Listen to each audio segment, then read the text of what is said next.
The most recent national survey that was done over a 7-year period shows an almost 15% increase in infertility.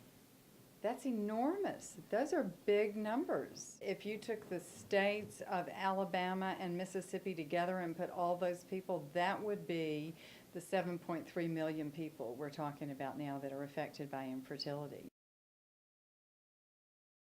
They're not usually talking about it. They're feeling like it's personal, a bit private. They're feeling like you wouldn't understand it. There may be some shame with it.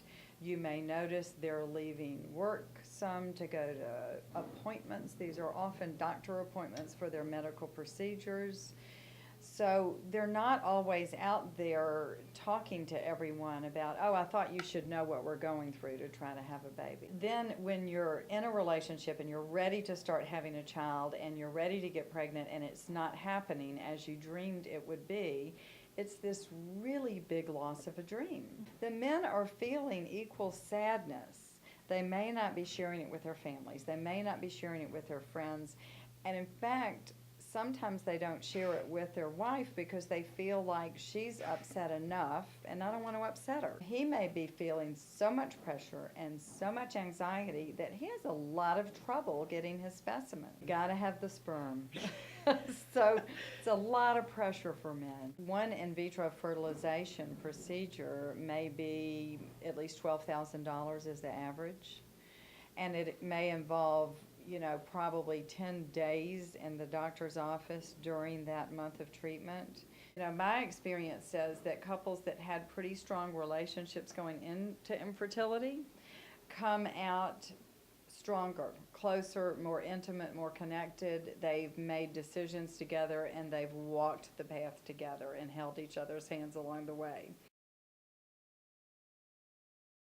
There are certain times of the month that you may not be able to have sex in terms of what your doctor requires, but then it sort of goes into less sex, not sex for fun and pleasure, sex for making a baby, and it's a job then. It's a job, and they quit having fun sex, and everybody wants to have fun sex.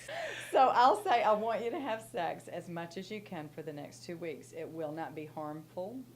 It will not be uncomfortable. It's typically something that you can remember feeling good and bringing you pleasure and joy. It's not so much about fireworks sex as much as it is go home and touch and be intimate and have your bodies and your energy get reconnected.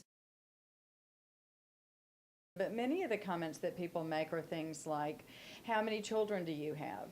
Tell me about your family. Or the grandmother that says, I really want grandchildren. When are y'all going to have grandchildren? The support groups I do with women, that is one of their main discussions. I don't want to be around my sister again who's pregnant. I can't go to this holiday event with my sister-in-law who has a new baby. All of my friends from high school are pregnant and having children. I certainly can't go back to that reunion.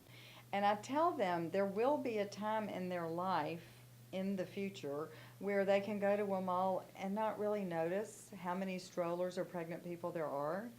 But at this point in time, they're acutely aware that that's what's happening. Instead of being discouraged and thinking, oh, this isn't going to work, why am I doing this?